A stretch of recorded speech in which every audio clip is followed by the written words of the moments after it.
जय हिंद। स्वागत है आपका लाइव टाइम्स में। मैं हूं आपके साथ संजय यादव। कल्पना कीजिए किसी गांव का प्रधान जिसका कार्यकाल खत्म हो चुका हो और फिर से पंचायत कार्यालय में बैठा है, सरकारी फाइलें देख रहा, गांव के कामकाज पर नजर रख रहा है, लेकिन उसके पास पूरी ताकत नहीं है। यानी कुर्सी भी है, जिम्मेदारी भी है, लेकिन अधिकार सीमित हैं।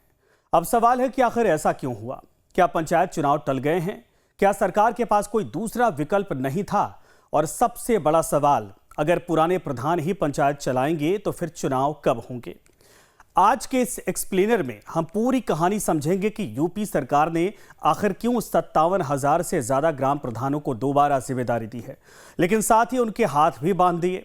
पहले समझिए पूरा मामला क्या है। यूपी में ग्राम पंचायतों का कार्यकाल 26 मई 2026 को समाप्त हो गया।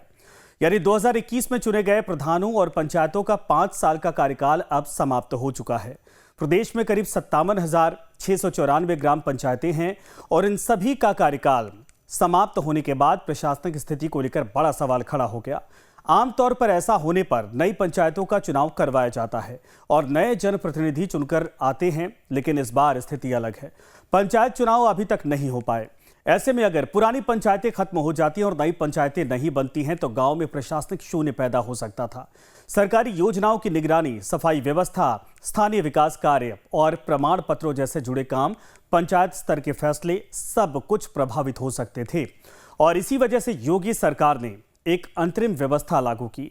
सरकार ने क्या आदेश दिया? सरकार ने सभी जिलाधिकारियों को अधिकार दिया कि वो निवर्तमान ग्राम प्रधानों को ग्राम पंचायतों का प्रशासन नियुक्त करें।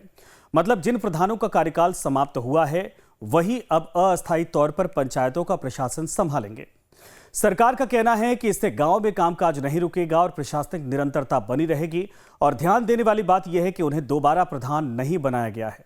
वो अब चुने हुए प्रतिनिधि के रूप में नहीं बल्कि प्रशासक की जिम्मेदारी संभाल रहे हैं। यानी उनका दर्जा और अधिकार पहले जैसे नहीं होंगे। अब सबसे महत्वपूर्ण सवाल, क्या क्या कर सकेंगे? पुराने प्रधान पंचायतों के रोजमर्रा के काम संभालेंगे। अगर गांव में नाली की सफाई करवानी है, हैंडपंप की मरम्मत करवानी है, स्ट्रीट लाइट खराब है, सरकारी योजनाओं की निगरानी करनी है या पंचायत कार्यालय का नियमित प्रशासन चलाना है, तो ये सारे काम जारी रहेंगे। सरकार नहीं चाहती कि चुनावी प्रक्रिया में देरी के चलते गांव का विकास और प्रशासन पूरी तरीके से ठप हो जाए, और इसीलिए नियमित कार्यों की अनुमति दे दी गई। लेकिन असली कहानी यहां शुरू होती है। कौन से फैसलों पर लगी है रोक? सरकार ने साफ कर दिया है कि प्रशासक बने ग्राम प्रधान बड़े नीतिगत और वित्तीय फैसले नहीं ले सकेंगे।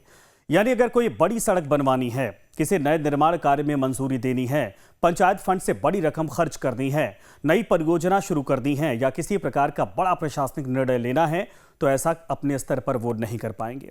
सरकार का तर्क है कि जिन लोगों का कार्यकाल समाप्त हो चुका है उन्हें पूर्ण वित्तीय अधिकार देना उचित नहीं होगा, क्योंकि इससे विवाद भी पैदा हो सकता है और आने वाले निर्वाचित पंचायतों के अधिकारों पर भी असर पड़ सकता है।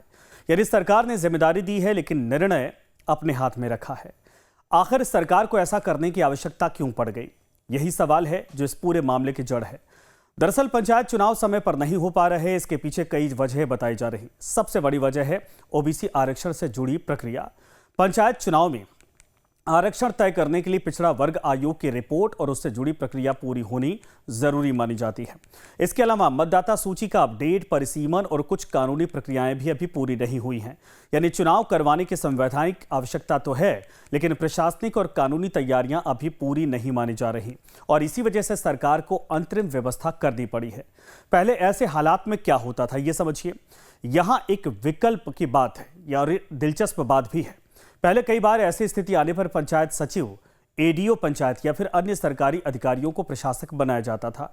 लेकिन इस बार सरकार ने अधिकारियों के बजाय पुराने ग्राम प्रधानों को ही जिम्मेदारी सौंप दी और इसके पीछे दो बड़े कारण माने जा रहे हैं। पहला, ग्राम प्रधान स्थानीय हालात को बेहतर समझते हैं। दूसरा, गांव के प्रशासनिक कामकाज का ज्यादा सहज तरीके से वो संचालन कर सकते हैं।